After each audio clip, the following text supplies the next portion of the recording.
Hi అండి, అందరికీ నమస్కారం అండి. ఫ్రెండ్స్, మనకి ఇప్పుడిప్పుడే మరొక ముఖ్యమైన అప్డేట్ అయితే రావడం జరిగిందండి. అది కూడా ఏపీలో కొత్త వాలంటీర్ల నియామకం, అర్హతలు ఇవే, కొత్త నిబంధనలు అంటూ ఇప్పుడే మనకు ఒక ముఖ్యమైన అప్డేట్ అయితే రావడం జరిగిందండి.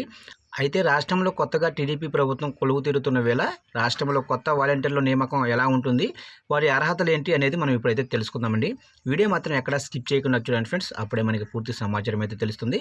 ఇక ముఖ్యంగా వీడియో నచ్చినట్టయితే లైక్ చేయండి ఫ్రెండ్స్. ఇక లేట్ చేయకుండా వివరాల్లోకి వెళ్ళిపోదాము. ఇక కొత్తగా ఏర్పడబోతున్న ఏపీ ప్రభుత్వం అనేక కీలక నిర్ణయాలు తీసుకునే దిశగా ముందుకు వెళ్తుంది. ఎన్నికల సమయంలో టీడీపీ అధినేత చంద్రబాబు ఇచ్చిన అన్ని హామీలను నెరవేర్చే దిశగా ముందడుగు వేసేందుకు అప్పుడే కసరత్తు మొదలు పెడుతున్నారు.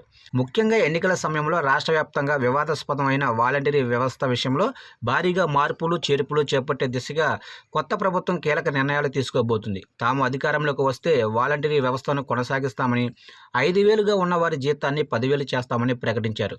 దీంతో ఈ వాలంటీర్ల నియామకంతో పాటు జీతం పెంపు పైన నిర్ణయం తీసుకోబోతున్నారు.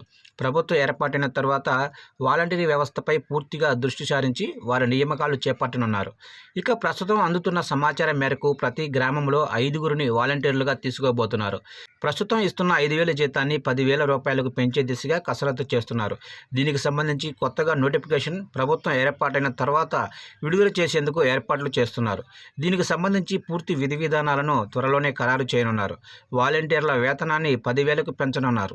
ఇక కొత్త నిబంధనలు ఇవేనా అంటే, వాలంటీర్ల ఎంపికలో డిగ్రీ ఉత్తీర్ణత అర్హతగా నిర్ణయించబోతున్నారట. అలాగే వయో పరిమితి విషయంలోనూ పరిమితులు పెట్టబోతున్నారట. గ్రామ పరిధిలోనే కాకుండా మండల పరిధిలోనూ విధులకు హాజరయ్యేలా మార్పులు చేస్తున్నట్లు సమాచారం. వాలంటరీ సచివాలయ సిబ్బంది వ్యవస్థ గ్రామ సర్పంచుల ఆధీనంలో పూర్తి అధికారం ఉండేలా విధి విధానాలు రూపకల్పన చేయబోతున్నట్లు సమాచారం. కొత్తగా ప్రతి గ్రామానికి సంక్షేమ నిధిని ఏర్పాటు చేసే ఆలోచనలో ఉన్నారట. అలాగే కొన్ని పథకాల నిర్వహణ, పంపిణీ విషయంలో మార్పులు చేయనున్నట్లు సమాచారం. ఇక ప్రతి నెల వాలంటీర్ ఇంటికి వెళ్లి అందించే పెన్షన్ విషయంలోనూ మార్పులు చేయాలా వద్దా అనే విషయంలో ఏదో ఒక నిర్ణయం తీసుకోవాలని భావిస్తున్నారు. ప్రతి నెల పెన్షన్ నేరుగా లబ్ధిదారుల బ్యాంకు ఖాతాల్లో జమ చేయాలా, లేక ప్రస్తుతం అమలవుతున్న విధానాన్ని కొనసాగించాలా అనే విషయంలో త్వరలోనే నిర్ణయం తీసుకోబోతున్నట్లు సమాచారం.